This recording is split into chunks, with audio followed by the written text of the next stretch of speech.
Hey, Matt, Matt, I have a question since you said we could Yeah, unmute. of course. Francisco here, because I'll say it faster than typing. So the Hmm. way I've looked at this, is it better is the intention to pull people into the community versus pushing them?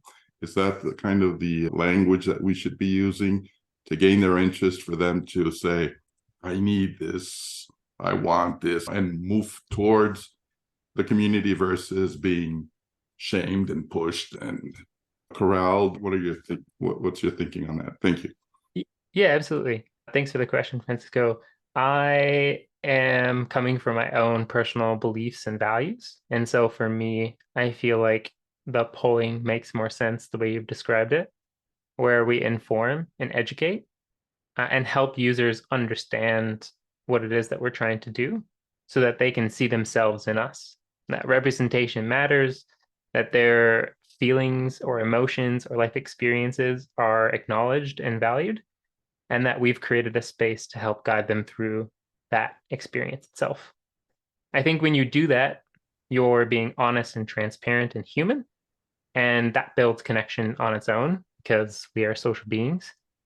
But I also feel like people are smart enough to be able to decide for themselves if they want to do something, they want to participate in something. And so we can give them that benefit of knowing that they can make this decision if they are properly educated and informed. Does that help?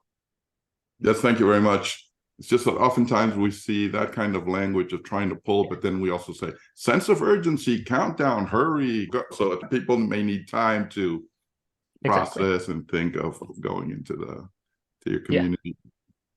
But thank Yeah. And there's different ways of doing it. I'm very much in the methodology of slow growth and also just making that true human connection. And if you think about any strong relationship in your own personal life, it took time to get to that point.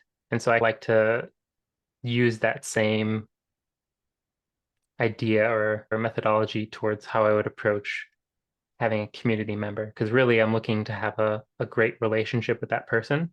And so I want to make sure that I'd approach it the same way I would with a friend.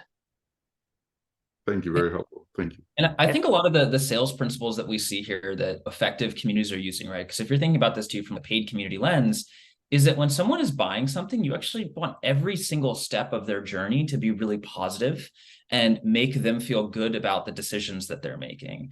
And so that's why like you can have sites that sort of like shame people, right? If we think about this, like I recently joined like a like exercising community. So there's two ways you can go about that. You can be like, hey, be your healthiest self, or you can be like, hey, Mortza, you look like you gained a few pounds, right? And one of those is a very positive buying experience. And then one of those is like a very negative buying experience. And so you want to think about this journey that you're bringing people through. You want it to be positive every step of the way, because especially if you're building a community, you want them bringing that positivity into the community. It makes for better members that want to engage more, that are more helpful and supportive of all the other members coming in. So that's also a little bit about how I think about it, is even just the sales context of it. Like you don't want people to have negative pieces of their buying journey.